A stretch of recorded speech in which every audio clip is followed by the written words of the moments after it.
গরমের এক দুপুরে সাবিহা তার ঘরে একা বসে আয়নার সামনে চুল আঁচড়াচ্ছিল। চারপাশে ছিল এক শান্ত পরিবেশ। সাবিহা, আমার চার্জারটা দেখেছিস? রাহাত, দরজা নক করিস না কেন? জানতাম না তুই এখানে আছিস। এখন বের হয়ে যা। সাবিহা চমকে উঠে নিজেকে ঢেকে ফেলে। রাহাত সাথে সাথে দৃষ্টি নিচু করে দ্রুত ঘর থেকে বের হয়ে যায়।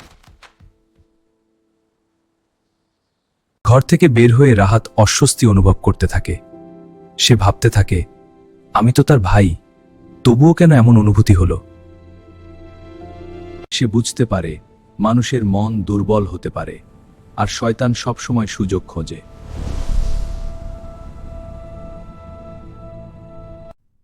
তুই আমার ছোট বোন, ভালোবেসেই বলছি, আমাদের কিছু সীমা মেনে চলা উচিত।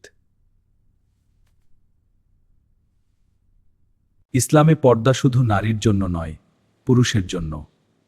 পর্দা মানে সম্মান, পবিত্রতা এবং সুন্দর সম্পর্ক রক্ষা করা।